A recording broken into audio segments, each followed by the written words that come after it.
that little bit of exposure was like, wow, law is not just about corporate law or human rights law or the big stuff. There's the small stuff too that people need help with. So these community legal centres that you're a part of too, they're free services that are so integral. And so I'm on the front desk, like you said. So I'm taking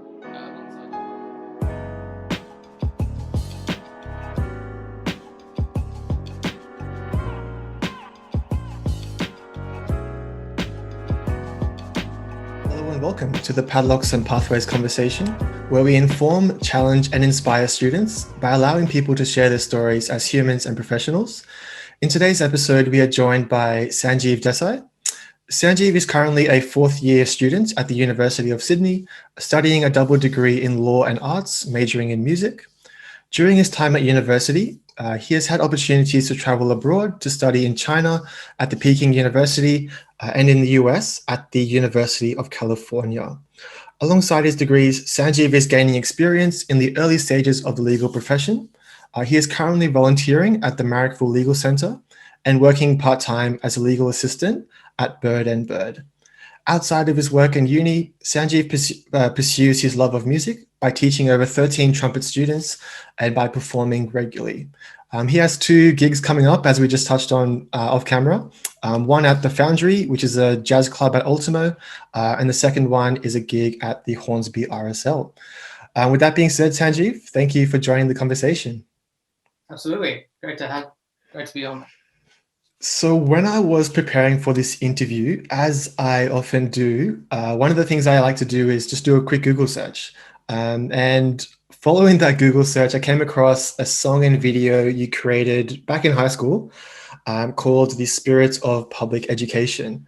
So back in high school, like we both, for those that don't know, we both attended the same high school, Cherrybrook Technology High School. And to be honest with you, when I came across that video, I do remember seeing it back in high school, and that's something I definitely wanted to explore today, just because of some of the messages that came across in that video. So in that particular video, you reflected on what public education means to you, about representing an opportunity for students to have a fair go, to extinguish inequality, and to celebrate diversity as well. And as we'll touch on later, you were able to combine your creativity and musical interests to share a really interesting message about what public education really meant to you. So firstly, Sanjeev, can you tell us a bit about where the inspiration came from behind that video, and essentially what started that video back in high school? Yeah, absolutely. So essentially there was this competition that we have every year at the Cherrybrook Technology High School called the May Somali Award. May Somali was an outstanding former student.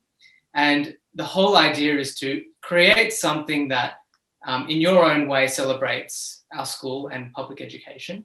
It could be a creative endeavor. We've had songs such as mine, sculptures, we've had fashion, we've had essays, we've had all sorts of things.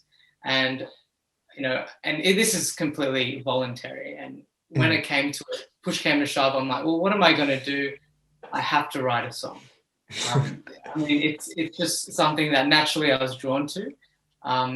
And the song would be almost like a school song, but not so cheesy, a little bit more rocky. But because Cherrybrook didn't have a school song, I remember my primary school, Cherrybrook Primary, had a school song. Can I do something similar that's uplifting and also has a good message about, as you said, a fair go and, erasing inequality, etc. So that's where it started. And it really took off when I started talking to other people about it. Will you help me? I made a video, so I had to, ask people to please be in the video and support this project, and everyone was fully on board. And that was sort of the crux of the whole project, was celebrating community, and the whole community came in and helped me. So it was awesome. Yeah. Did that surprise you when you reached out to people and they were more than happy to get on board with what you were doing?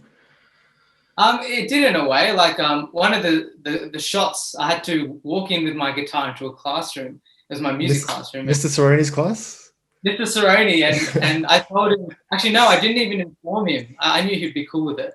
And you just see the video, he's like, what's going on here? But everyone was, supportive and clapping. So, and then I had to go into the English staff room and all this. But, it was nice to see the reception, and even better to see the reception when it was played in assembly. Yeah. And everyone was watching it. Yeah. I mean, you mentioned if someone watched it. So if somebody did actually watch that video, it's quite clear to see that, you were someone that really valued your public education experience. And that was something that it's quite clear to see you were really passionate about. So with that being said, what were some of the opportunities that you came across as a result of your public education experience? Well, look, I remember when I was in primary school, in public education too, my local primary school, and my parents were saying, well, should we send you, where do you want to go to high school? Should we send you to a private school? Or do you want to just go to the local high school? And my heart was always set on the local high school, mostly because all my friends were going there and the whole community would stay the same. And so one of the great advantages, in my opinion, about not just a public school, but your local public school is that continuity of friendship and community that just grows year by year. To the extent that when I became school captain in year 12, I was just so proud of being the representative of this community that I was raised in from day dot, literally. So the first thing is community. The second thing I would say is being an ambassador for something that is often neglected or thought down upon, public education. If you're a parent and you're thinking, I want my kid to have the best go at education, I think I'll put more money and send them to private, or I think I'll put them through a lot of tutoring and send them to a selected school. So just to clarify, I went to a comprehensive high school, as did you, which had the whole range. And we were lucky. We went to Cherrybrook, which is a good public school. But when we went there, it was something that we could be proud of because we had the whole mix, didn't we? I mean, the whole mix, and of not just socioeconomic, but, diversity in terms of ethnic, in terms of language, in terms of values.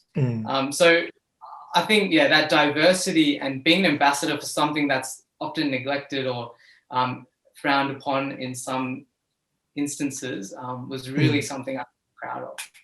Yeah. Yeah. Yeah. I mean, hearing you talk about and reflect on your experience there, I mean, the stigma around public education is, it's not a fantasy. It's something that is definitely real. So one of the things I really liked about your video was, you championing some of the, the values that our school celebrated, and, which I think reflect public education generally as well. So you touched on there that one of the opportunities you had was being a school captain, and you talked about how that was sort of a continuation of that sense of community that you developed at a young age. So can you tell us a bit about what it was like being school captain, particularly at Cherrybrook Tech, which is one of the largest schools in New South Wales at the time, and it's a school that has a really strong reputation as well. So what was it like being a school captain? I'd say there are two main things. The first thing was leading your leadership team, which we had. It was not a small team. We had 12 plus year 12 students plus the whole SRC. And so just being a part of that body was really special because it was never about me and my co-captain or even the vice captains. It was about that whole collective. So yes, I was school captain and it was fantastic, but it was not about that. It was about the team and really engaging with students from year 7 to 12. They come to you with their ideas and their quarrels and their griefs. And it's up to you to, with your team, to support them and find solutions. I'll be frank with you. I mean, high school it's not the Prime Minister of Australia. You're never going to have that much responsibility, but it's a taste. It's a taste of just being there for other people and having that responsibility, shouldering other people's quarrels and griefs, and working with teachers and staff and your students and your team to find solutions, which is the same experience you had in the leadership team too. So Definitely. I'm sure you agree with me. Yeah.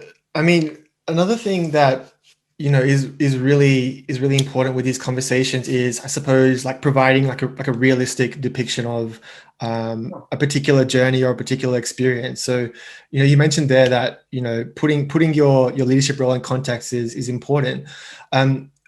To put your role in further context, what was some of the pressures or expectations that you had going into that role?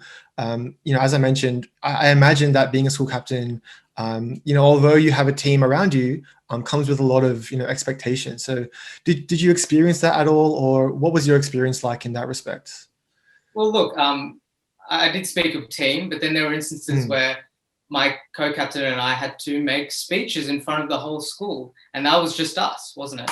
And that was both the most nerve-wracking part of it, but also my absolute favorite part of it. Really? And it comes back to that sense of community idea, because when you're up in front of the school that you might not know every name, but you've seen all the faces before, and we often made our speeches funny or engaging in some way, and you're just getting that reception, and it's like you're one and the same. It's not me talking to absolute strangers. That was the joy for me. So you know how they say, like, when you're making a speech, imagine everyone's naked or whatever, make it sort of comical. I never did that, but it was sort of like, I know these people, they know me. If I stuff it up, it doesn't really matter. Can laugh about it at lunchtime. I want to say something. We want to say something. Let's just say it. And and it was just a whole really nice experience. It was nerve-wracking though, and I don't know, when I get nervous, I tend to shake a lot. Yeah. And get very thirsty. So I'm shaking and I'm drinking water. But then the moment you're up there, it's like it's bliss. You've got it, right? So yeah. Were you always, well, you mentioned there, like, were you always someone that did really well in like public speaking, or did you have any like reservations going into speaking to thousands of kids at high school? Well, it was sort of like you said, the continuation of the journey. So I had done speeches beforehand in front of that many kids, and it was also my performance skills from music, right? That gave me that sort of comfortable sense around that kind of environment. But I always had reservations, like, what, especially when you're in high school, what if your voice cracks, testy pop, or what if you mispronounce a word, and all these things, they're all in the back of your head. But like I said before, if you're comfortable with that area and with those people, you'll be fine. You just say what you need to say. Yeah, I mean, listening to you reflect on like your first time, speaking at an assembly. I remember, like, for me, the first time in like year 11, I think it was, when I had to speak in assembly, I couldn't look up. I just had to look at the white piece of paper in front of me. I couldn't look up. But yeah, as you mentioned, over time, you start to, I suppose, put those doubts and reservations to the back of your mind and just get on with it. So it's really refreshing to hear, some of the concerns that you had, at least initially. So one of the things we were talking briefly off air about, Sanjeev, was the idea of public education being underappreciated. And I suppose we've already touched on it a little bit as well, about some of the stigma associated with public schools. I mean, particularly in the environment we live in, which is, quite a wealthy environment, great access to essential services and so on and so forth. It can be easy to take things for granted, I suppose. And I suppose as a result, that may have been, part of the reason why you chose to do that video, which was to celebrate some of the really important things about public education. So my question to you is, did you feel at all in your experience that public education was a little bit underappreciated? And do you think that sort of stigma is still around today? Good question. Let me be frank with you, right? So you're right. We're in Cherrybrook, which is, a well-to-do off suburb with a well-renowned school. That's how it is, In fact, yeah. There are a bunch of other schools around here that are similar, public schools, Cheltenham, Killara, etc., right? But in my video, what I was trying to show, and it was a perfect time actually, it was when our school was having a lot of renovations. And you can see demountables on the basketball court in the video. You can see a library that's barely even completed, right? It was actually part of the message. It was quite a fluke because it's showing that, you know, they're not perfect. Obviously, they're not perfect, public schools.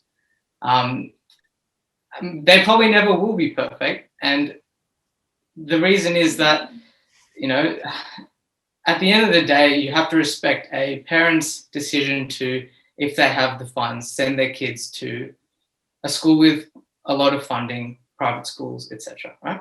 You have to respect that. But I think there is so much value in public education, and we can get rid of that stigma if we just sort of treat it as something better. If we can incentivize those kids that are going to selective or private schools to come to their local high school, it will inevitably drive the value of that school up because they will do well, right? Whereas if all the local kids are going to other schools, well, who's left, right? And, you know, it's inevitable. Okay, so how do we change that stigma? There's a lot of different solutions. I have maybe one more controversial idea, which I can probably relate with you. Yeah.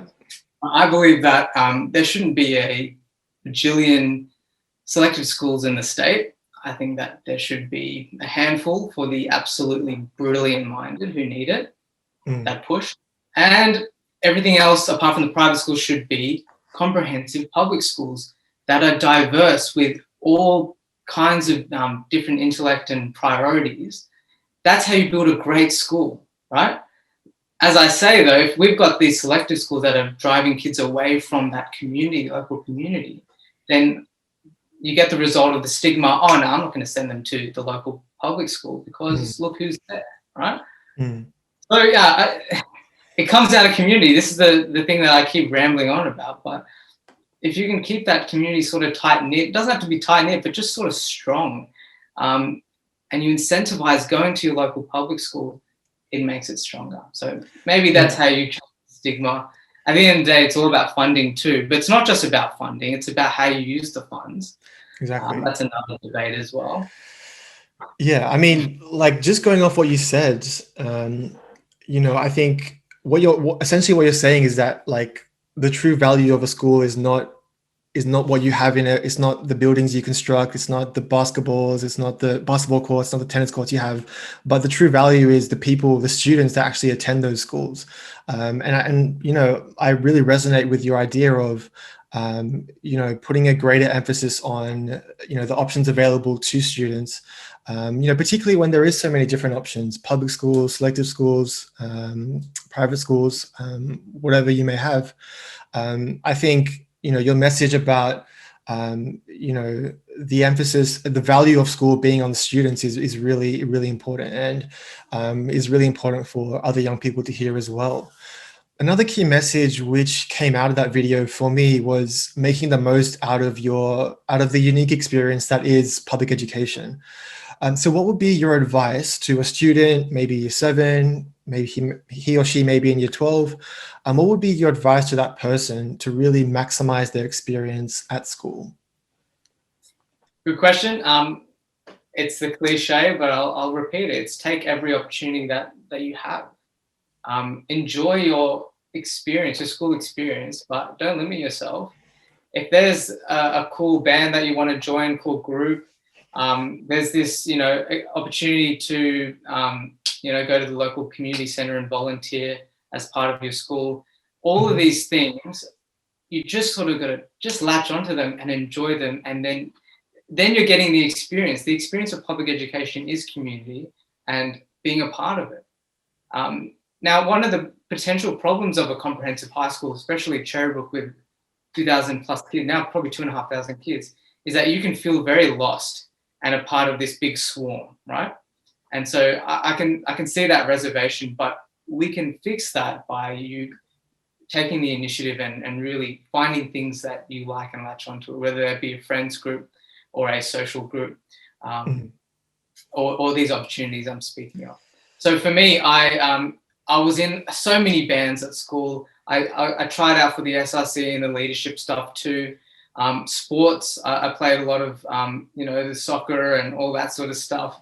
And don't forget academic stuff too. If there's a debating team or the social justice team, which we were a part of, all these things that, you can just latch onto. There's gaming clubs, there's all these sort of things. So, okay, they might not be as lavish and lavishly funded as the private school clubs, right? But you got to start somewhere, and that's how you make the most of public education is again, groups and community sort of feeling. So moving on from your high school experience, you graduated would have been 2017, is that right? Yeah. And then, so you moved on to your university education at the University of Sydney. One of the things that I found particularly interesting is that you chose to study a double degree, so 2 degrees, 2 separate degrees, which, on the face seemed to be polar opposites. So on the one hand, you studied an arts degree majoring in music, which is more of a creative, artistic endeavor. And on the other hand, you studied a law degree, which is more of an academically intensive and rigorous degree. So just to start off with, what made you decide to combine and sort of clash those two interests and passions together at university?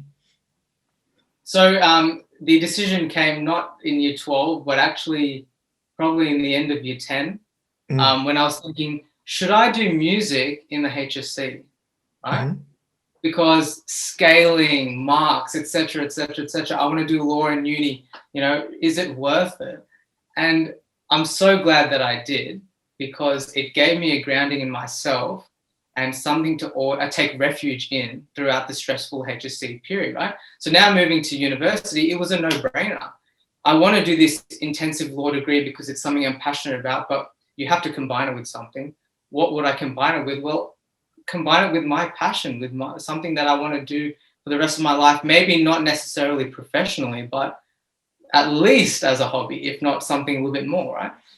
So it was about finding the balance between, like you said, a rigorous academic degree and something far more creative and an outlet. And I just finished my arts degree this last year, and looking back, it was just absolutely awesome. I'm so glad. I could have done like finance, economics, other stuff, government, and I would have enjoyed that too. But I think this was the best for me. So, yeah, you mentioned that back in high school you decided to hang on to that interest in music and to pursue it as a subject in high school.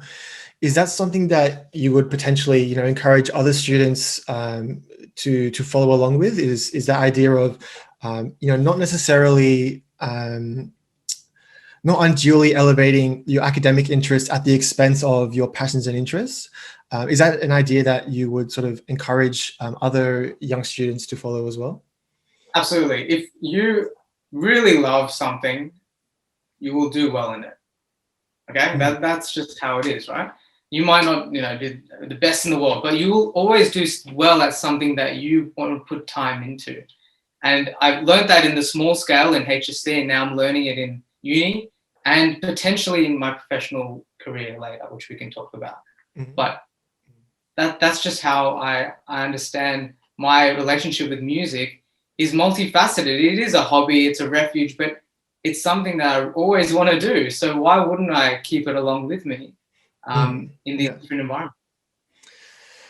Another great part of these conversations is that we get really cool insights into what it's really like studying a particular degree or working in a particular profession.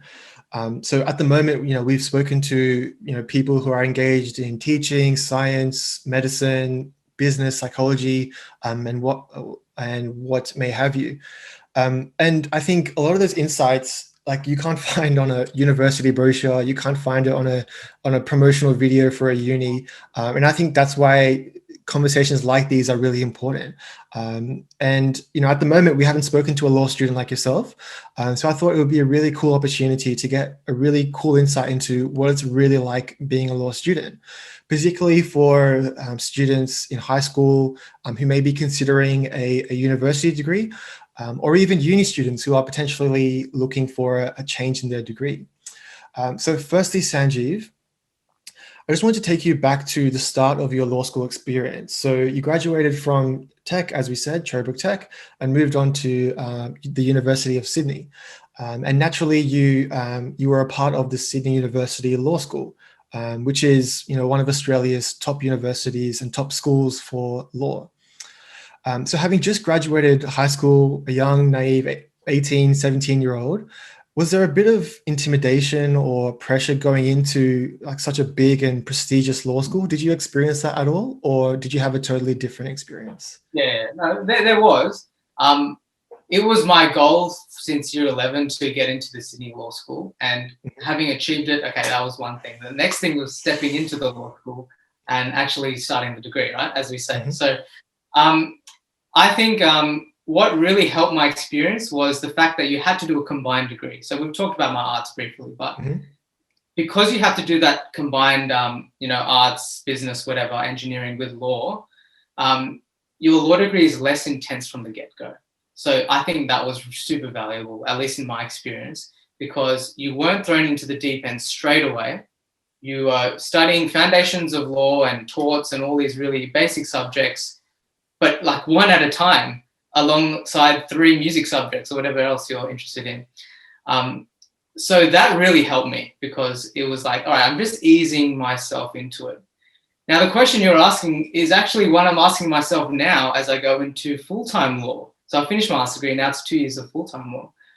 And there's a similar qualm of, well, what's it going to be like? The slight intimidation. But no, it is what you make of it. So in my experience of law, the first semester was very much me finding my feet, and finding my feet in the school and also in the degree itself. And eventually you will get more comfortable with the way it works. And you probably agree with me in terms of law. It's a lot of reading, but I find the assessments can be very satisfying. It's kind of weird. Exams are always exams that, they're rigorous, they're, anxiety ridden. But the way at least the Sydney Law School does their exams is they give you a problem, literally a scenario, a story, in other words, and at the end will be like, advise the clients. And then it's up to you to pick out all the facts, the law, and you provide advice. And it's really obviously nerve-wracking when you have to study for it, but I find doing the actual exam, as long as you've prepared, it's quite satisfying. You're really just, the whole idea is that you're helping these people, you're providing advice. And I got more familiar with that as the semesters got along. My marks sort of provided for that too. And now going into full-time law, I'm thinking, I can do this. Okay, it's going to be rigorous. I might have to reduce some of my other responsibilities in teaching or whatever, but I can do this. And so what I'm trying to say here is that the combined law degree does help you to ease yourself into it.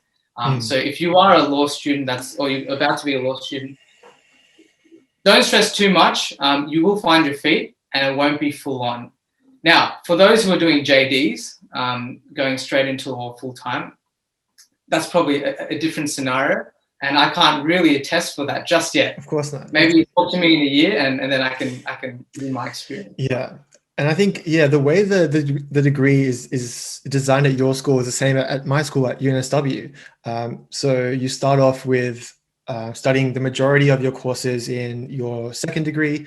You might study, a couple of compulsory subjects in the first year, and then over time it slowly inverts itself. So by the end, you're mostly doing your law courses as opposed to your second degree courses, and I think the way it's designed is actually beneficial, because as you get to, I suppose, the midpoint of your degree, you've all of a sudden finished most of your compulsory courses. You're starting to choose your elective courses.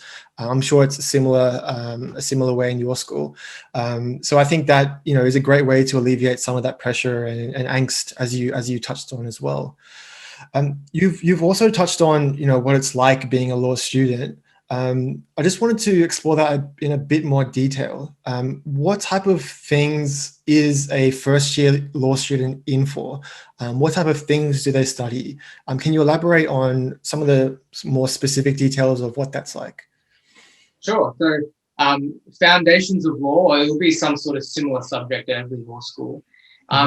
You're thrown into a classroom of all these like-minded but also diverse-minded people, and you're having these great debates about the different fabrics of the legal system that essentially holds our society together. And so I thought that was a really nice introduction, talking about not just how the government works, but how other sort of legal rules bind us together, and just giving you a feel for, all right, so this is the legal system, this is what it sort of looks like. And you might see, oh, this particular part of it I'm really interested in. Okay, I can't wait in a couple of years when I can specialize in that. You just get a sort of a taster. And then I also did torts in first year, which is, basically civil law, civil wrongs.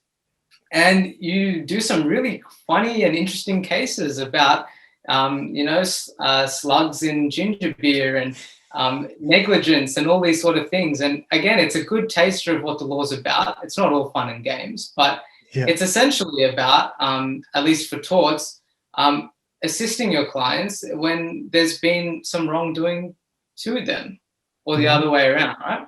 Yeah. So that's what it's about. I really enjoy the class discussions, which can get heated at times.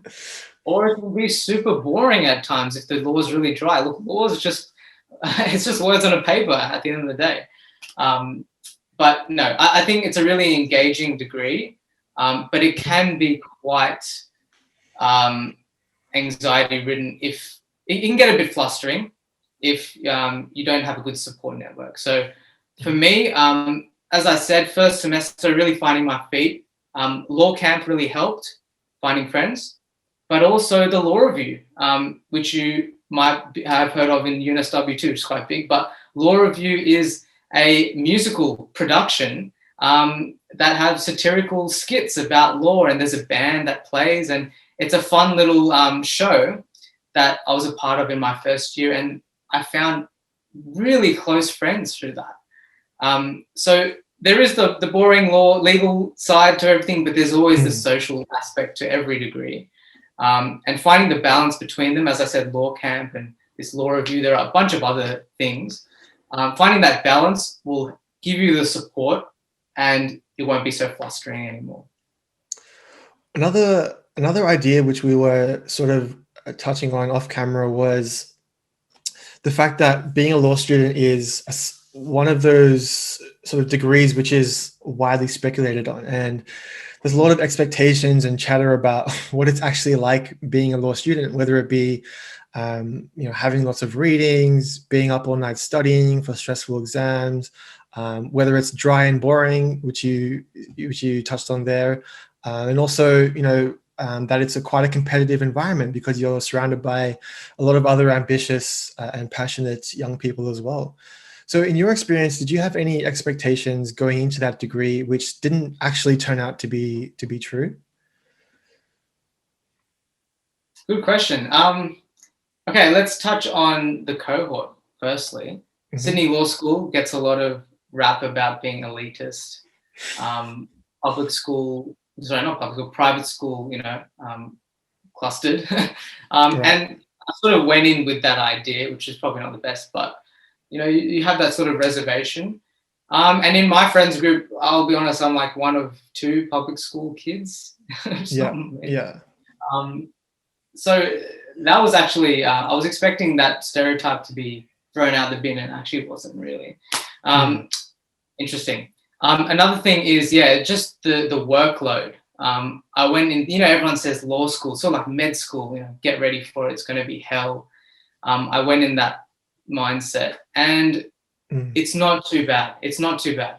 If you just try and really structure your week and your study, and again, don't forget, you're studying 3 other subjects or 2 other subjects of your other degree, you can really just provide yourself with good skills such that when you're in 4th and 5th year and you're doing full-time law, you'll be okay. So it can be frustrating with the workload, but just like you did in year 10 or year 9, collecting good skills so that when you get to HSC, you'll be okay. It's that sort of thing.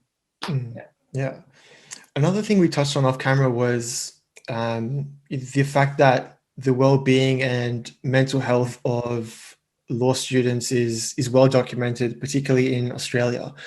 I was reading the other day a survey by ANU, Australian National University, where they surveyed, a bunch of different students entering law school, and what they found was that, initially they were, very healthy people with positive expectations. They had a real desire to do good, and they were, overall physically and mentally quite healthy people. And as they tracked those same people over time, they found, quite alarming rates of distress, depression, anxiety, and stress. And, I'm sure I speak for you as well that, in the curriculum of law school, they teach you, skills, and they alert you to some of the issues that are facing young law students across Australia. So in your experience, do you echo some of those same sentiments that those surveys seem to suggest? Did you at times feel particularly stressed or anxious? Was that your experience? And if so, how did you try and deal with that? Yeah, sure. There's no doubt, and the surveys is true, and we've heard all these stories. There's no doubt it's very it's a tough environment, and the workload is immense, right? Mm-hmm. Repeating my past sentiment about having the balance between your other degree and this degree does help. So far, honestly, it's been okay, and touch wood. But look, the chips are up in the next coming year when I'm doing full-time law. So we'll see. I'll touch back with you. There has been definitely moments where there's been, all right, well, gee whiz, this is tough. I'm not understanding this particular little thing. And that can, make you a bit anxious, but it comes back down to having that good support network. If you're a person that loves to study in the library, mm-hmm. feel free to chat with other people around you if you need help. In your tutoring session, you might, have a good sort of group of friends or just colleagues, they don't even have to be friends, that you can always just ask them. Having that support network will always help you. But again, it hasn't been too crazy as of yet. I've been doing a lot of arts, a lot of music, extremely wanky stuff. But look, this coming year, let's see how it goes. And it's sort of like I'm starting afresh because it's full time, but I'm not starting afresh. I found my feet. So let's see how we go. Yeah. But you are right about the mental well-being. And by the way, there's heaps of services at university that help with that. So I keep talking about support networks in terms of friends and all that, but there are proper professional support networks that are available at a fingertip. So you should not feel anxious like, but what if I feel horrible and blah, blah, blah. There will always be something there for you. So feel that support is there. I just want to make that really clear. Yeah, of course. I mean, like just hearing you speak there, I think one thing that is quite clear from our conversation so far is that you're very focused on development, and you don't see opportunities in isolation. You see them as a culmination of numerous different opportunities over time. And I think you'd agree with that as well. And I think that's particularly important because, if you're taking a new opportunity, it's not something that you take in isolation, irrespective of what you've learned in the past. It's all about, developing those skills so that you're better equipped for, whatever chance or opportunity that you come across next. Let me give you an example, right? Yeah. Going into law school, I went through the mentoring program. So it's literally just a sign up. Do you want to mentor? You'll have a group of students and one mentor, right? And I thought, well, I may as well take this opportunity. And it was great. I made some friends, and I also met this student who was only 1 or 2 years older than me. Actually it was 2, it was a boy and a girl, and they both talked to me, and I had that support. Now that opportunity became something in the next year when I was like, well, I'll become a mentor now, and I will relay what I've learned in my year to the next cohort. right? Yeah. And then I also I did law camp in my first year, but I went to law camp in my second year as a volunteer, as a helper. And so there are all these opportunities that if you get support, you can also give back. And I found that really, really satisfying because I had a good experience. Yeah, it just goes to show, that particular mindset that you seem to have adopted, in your university life and also your high school life as well. So by the time this episode is released, there will be thousands of students entering law school across Australia, potentially across the world, wherever people are. They're embarking on, a 5-year-long degree typically. So just to close off this particular part of the conversation, what would be your biggest piece of advice to those students to really get the most out of their law school experience? Biggest piece of advice. It's what I've been always saying. Find friends, find like-minded people, and find unlike-minded people. Engage with this great cohort that you get at every university, by the way. Engage with it. Engage with the different opportunities that you get. That's how you really get everything out of that law degree. It's not just about studying the books. It's everything else, right? So that would be my main advice. Take every opportunity, meet people, find what you like in that degree, and do extracurricular stuff. It might be academic extracurricular stuff, right? That's big in uni. If you like this part of law, research it more. See if you can volunteer with that sort of law. And suddenly the law degree is not just a piece of paper and not just about reading books, but it's what it was set out to be, which is about helping people, getting the skills so that you go off in the world and help people. That's what being a lawyer is about, or law-related stuff is about. So alongside your university degree, Sanjeev, you've also had an early exposure to what it's like working in and around the legal profession. One of those opportunities, which you're currently in at the moment, is volunteering at the front desk at a community legal centre, which is the Marrickville Legal Centre. Having volunteered in a similar legal centre in Parramatta, I think there's a lot of benefits, particularly for law students, to volunteer in similar opportunities. And so before we get to all of that, can you tell us a bit about what your community legal centre does and what you do as a front desk volunteer? Sure. So I've been doing it for only about 6 months now, and I did it in my 3rd year of uni. I thought that was a good time to really get out there and volunteer. Feel free to do it earlier too.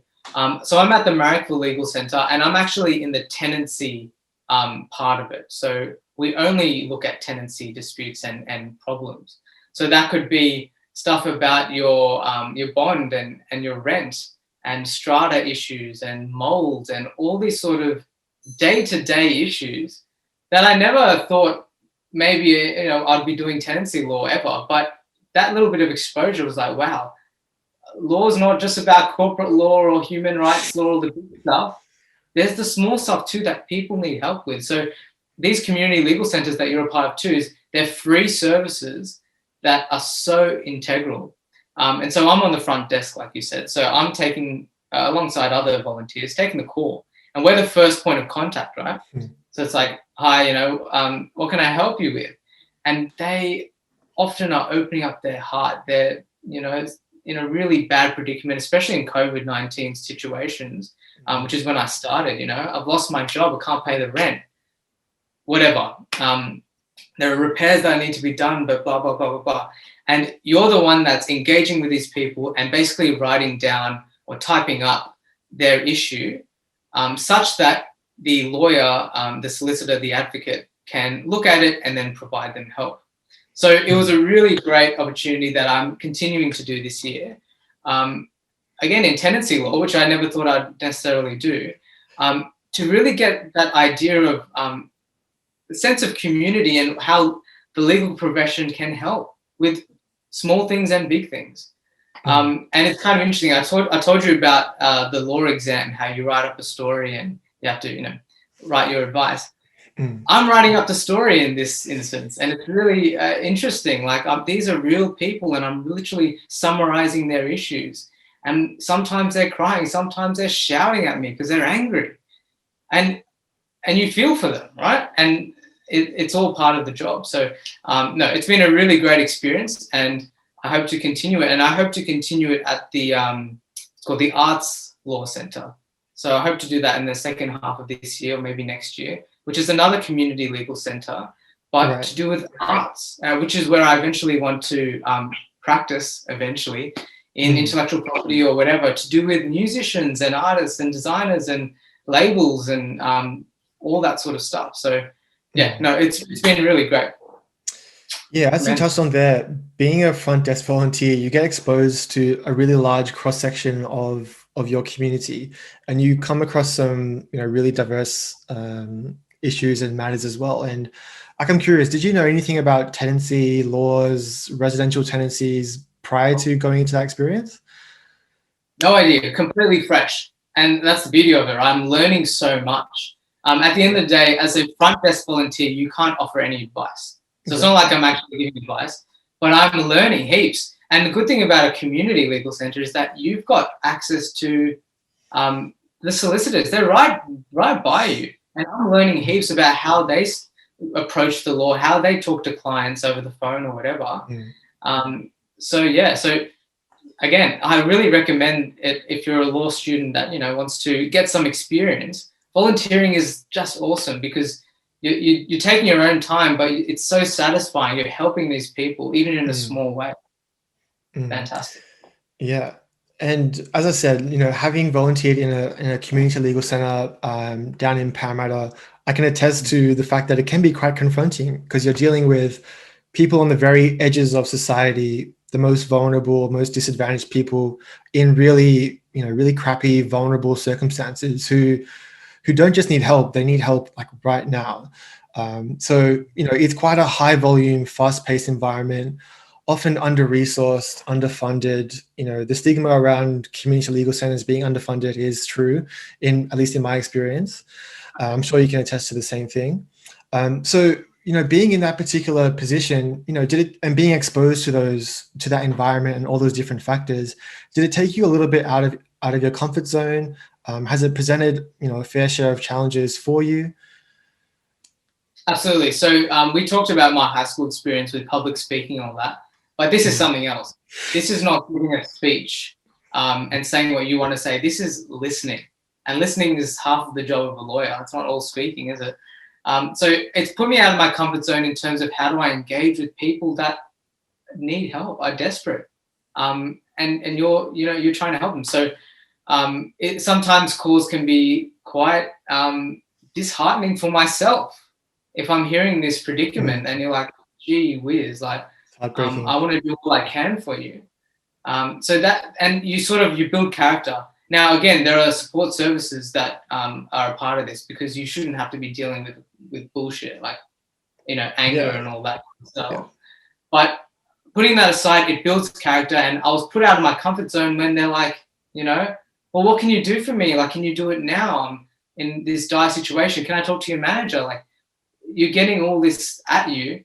And I've learned how to, or at least I'm still learning, how to, confront that and how to be as courteous as I can and help these people. So it has put me out of my comfort zone, 100%. Just on a bit of a tangent, has there been any call that just has stuck with you, of like whatever it may be? Has there been a particular call that's just stuck with you? Yeah. I mean, I can't give specifics, but it was sort of like this person was in a dire situation and basically shouting at me and saying, look, I know you're a volunteer, so can I have your manager, blah, blah, blah. Like, look, I'm doing all I can for you. The line gets cut because we had some issues with connection. It gets cut. Call back. We can't go back on.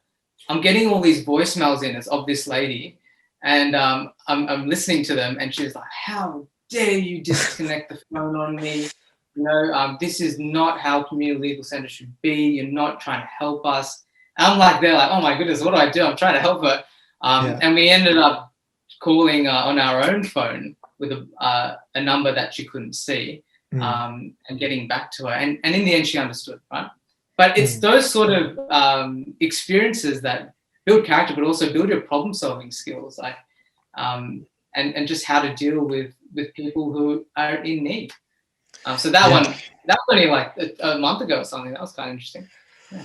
I mean, yeah, having been in a few sort of customer orientated roles myself, like there is definitely a skill to detaching yourself personally from a particular call or a particular issue that comes across your desk. So I definitely resonate with that particular circumstance there.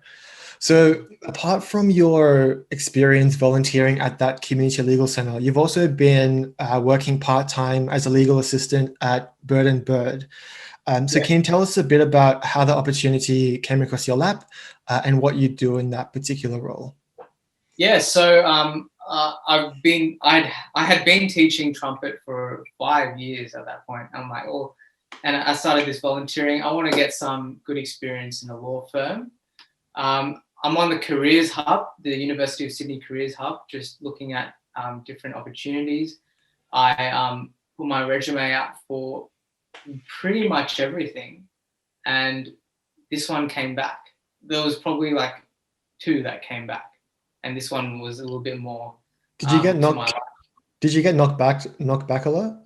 I just didn't get any responses, and to be fair, it's probably because I'd never done any experience in the field before, right? So now it would be a completely different story. I was fresh. I had no experience, so no one really wants that. But this solicitor was really keen, and he's actually great because he doesn't just employ me, but he employs 3 of us on different days to give people experience.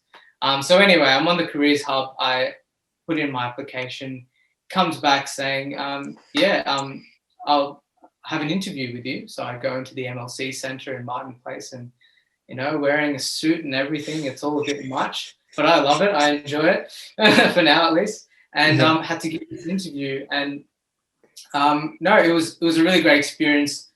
Just learning about how these things work. I was fortunate enough to get the role.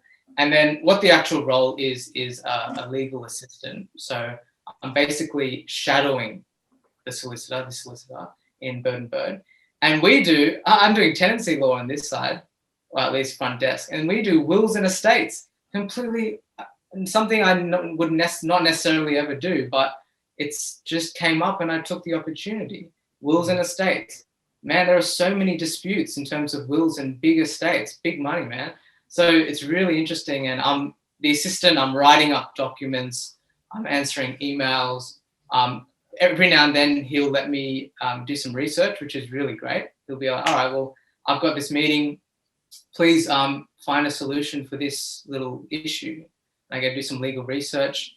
I also get to go see his clients sometimes. Again, as an assistant, wills need to be witnessed by multiple people. So my name's on a lot of wills right now. It's kind of interesting. Yeah. And I'm seeing how he engages with his clients, and I'm learning a lot.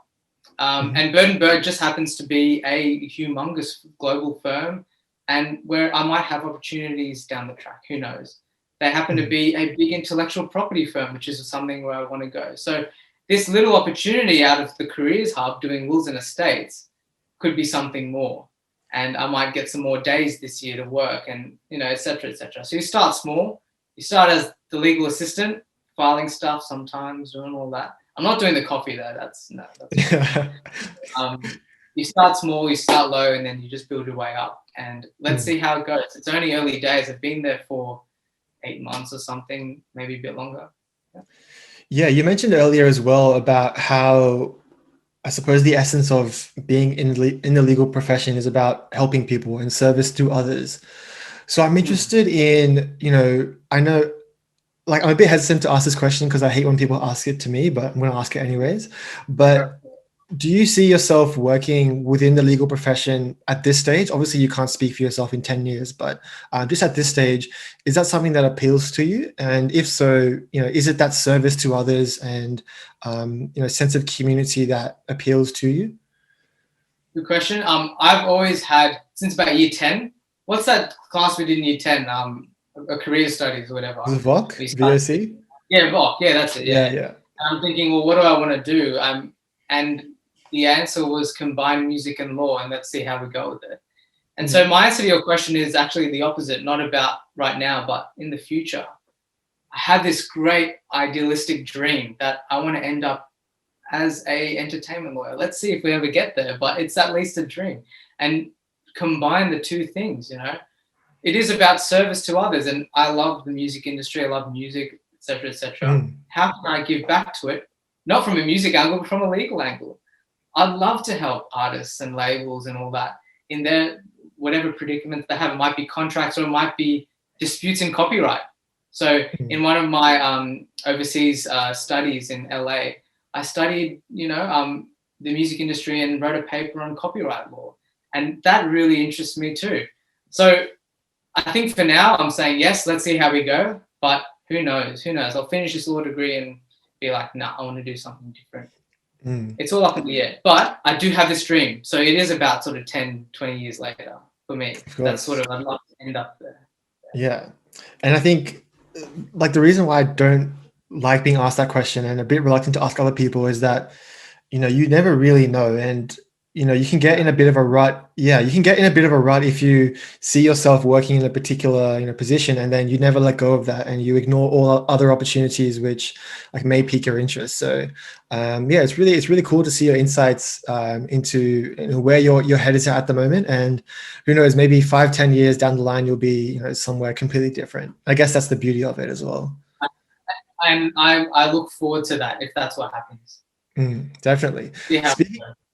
Speaking of, your interest in music, one of the things I definitely wanted to touch on and explore in a bit more detail was, your passion for music. Having spoken to you just before, you teach like 12 students at the moment, trumpet, is that right? That's right, yeah. And you're currently performing. We have a couple of gigs coming up. So I just wanted to give you an opportunity to tell us a bit about, where that interest came from, what instruments you play, and, essentially where did that passion come from? It was just sort of a journey from starting piano when I was maybe 6 years old, 7, quite young, and just having a bash on it. Ended up getting absolutely sick of it.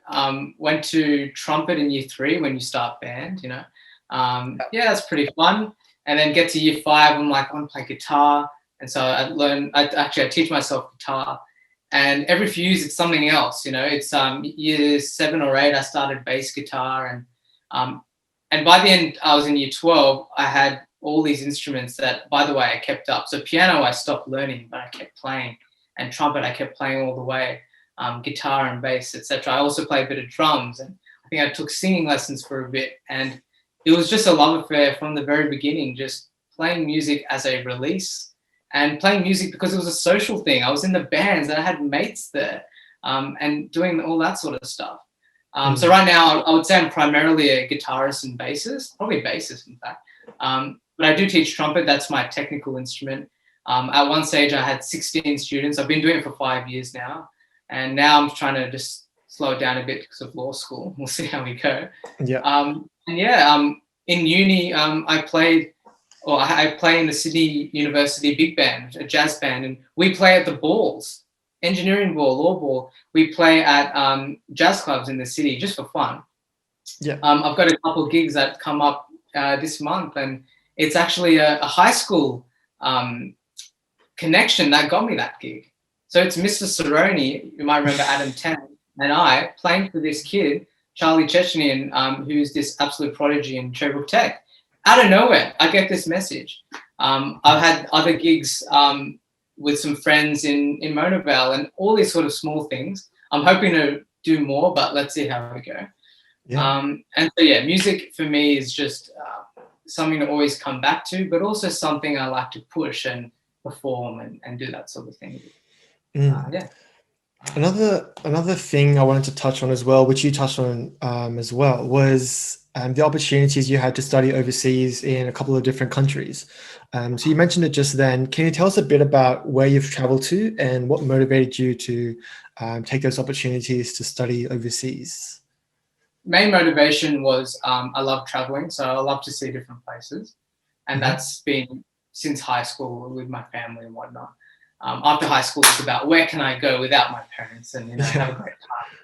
So that part of the motivation was just seeing the world, but the other motivation was for my study. So I went to So I've done 2 short-term exchanges. I've not done a semester-long one.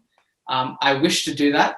Hopefully, we'll see how we go. And the reason why is because if I did do it, it would elongate my degree. Now, looking back, probably not a bad idea at all. I think you should go for a semester long. But if you can't, for whatever reason, such as for my own personal reasons, I did a short-term study. So I went 6 weeks to UCLA in University of California, LA, United States. And I studied 2 subjects there for that 6 weeks, music industry, which I wrote that copyright paper on, and music production. So most of my subjects in my arts degree was music production. I'm really interested in it. You can see my little setup at home. And so that was just the best opportunity to go to LA. My tutors were professionals in LA. One's a musicologist, one's a producer. And it was just amazing. I met people. I've got now a really good friend who lives in LA, who even came to visit last year before COVID happened, all the way from Irvine. So it's just really interesting how these small opportunities become so big. And I was like, I didn't expect to have such a great time in LA. And I was like, well, maybe I do want to pursue music in some way, in industry, legal maybe, or maybe production. Who knows? My options are open. And then I also did 4 weeks in Peking University in Beijing. And that was just to study Mandarin. That was to study Chinese. And we did a little bit of that in primary school here in Cherrybrook. So that was sort of the basis. Like, well, I know ni hao, han bao bao, etc., etc. I'd love to learn more because I'm so interested in China. And so we went and did that for 4 weeks and stayed in Peking University, an amazing university in a completely different area, different environment. China is something else. Learned so much and learned mostly about culture. I'd been to the US heaps of times. I've got heaps of family there, put that aside. But China, wow, that was, I learned a lot about their culture, and I think I became a lot more forgiving and accepting, and I'm all the better for it. I ended up writing a song when I came home just to release all that emotion and like, wow, I've learned a lot here. And we went in winter, so it was snowing and all that, so it was really cool. No way. I imagine living and studying overseas like would have presented, its fair share of challenges and hurdles. So, looking back and reflecting upon those 2 experiences, was there any like hurdles or challenges you had to overcome on your exchange trips? Not exchange. Yeah. So for UCLA, 6 weeks, which is a decent amount of time, you're in a dorm, and I sort of dormed with some Sydney uni people because it was like 50 of us who went. And I made these amazing friends with these blokes. But initially I was like, well, hold on, I don't know these people. What's it going to be like? So there's a little bit of anxiety. I'm going to the US by myself, not with my family. And it's sort of the unknown, great unknown. And from day one, I've made some mates from whatever, So that was one thing. The other thing was I was under 21. Gee whiz, not fun, but you find the way. You find the way in the US. Put that aside. In Peking University, obviously the language barrier was really interesting and fun. By the end of the 4 weeks, I was ordering stuff in the restaurant and it was fantastic. But in the beginning, it was a lot of pointing and it was that sort of very primitive sort of movements that you start to really connect with these people, right? And so it was a challenge, but it was also a blessing. And I started to really understand the mannerisms of these local Chinese people and it was really great. So any other issues? No, it was pretty good overall, I would say. Those are the main qualms, just sort of the initial, oh my God, like I'm in a crazy different environment, don't know anyone, but you get over that. So a lot of the times we hear, like the benefits of studying overseas, and the advantages of doing so. But it's also refreshing to hear some of the challenges and hurdles that you also overcame as well, Sanjeev. So Sanjeev, that pretty much brings us to almost the end of our time together. I just wanted to close on like one final question, something that sort of stuck with me for the past half an hour or so since we've started. You mentioned quite a long time ago about this idea of somebody in high school potentially being lost. And for me personally, I can definitely attest to that. There's a lot of different opportunities that are at your disposal, but at the same time, you can feel really small and really boxed in, I guess. And a lot of the times, students, at least in my own perspective, in my own experience rather, you can feel a little bit lost. You can, have a lack of clarity and direction about, where you're going, what your particular interests are or passions are. Particularly when you're that young, 15, 16, whatever the case may be, you're still learning, a lot about yourself, much less about, your external world. So just in closing, was there any last piece of advice you'd give to, a student in that particular circumstance who may be feeling a little bit lost, who may lack a bit of direction and vision about, where they see themselves going? And if so, what would you say to that person? Trust yourself and trust the process. You're in a decent environment and you're learning about yourself. Trust that you'll get to that place. And that trust is actually a part of being honest with yourself and saying, well, looking back at yourself and thinking, well, what do I like? What do I not like? Who do I want to be around? What do I want to do? And that whole developmental stage of that 14, 15, 16, whatever, it's very tricky, but it's also one of the best times because you get exposed to everything. At least we did in Cherrybrook. And you get exposed to a lot of different things and you can feel lost, but trust that you will get there as long as you're honest with yourself, and you'll find people, you'll find friends, you'll have your family, you'll have your school. And so my last message is the same thing I've always said. Community is key for me. It doesn't work for everyone, but I think it works for a lot of people. And so if you can try and find yourself part of that community, it could be because you're in the same suburb you've always lived in, or it might not be. It might be you found a connection with 2 other people because they like this certain thing. Community can be small, it can be massive. But if you can find your community, find your people, find your tribe, you'll be fine. Trust the process. On that note, Sanjeev, that brings us to the end of our time. Just want to say a big thank you. I'm very grateful for you taking time out of your day to have this conversation. For those that can't see, it's a very sunny Sydney afternoon, so I'm sure there's a bunch of other things you'd rather be doing, but just want to take this time to thank you so much, Sanjeev, for your time. No, thanks for having me. It's been great to catch up with you too. Personally, it's been ages. But I'm really liking what you're trying to do with this project, and I hope it really takes off because people need to hear this sort of stuff for all different degrees, all different unis, all different high schools. So good job with that, Sid, and I wish you the best with it.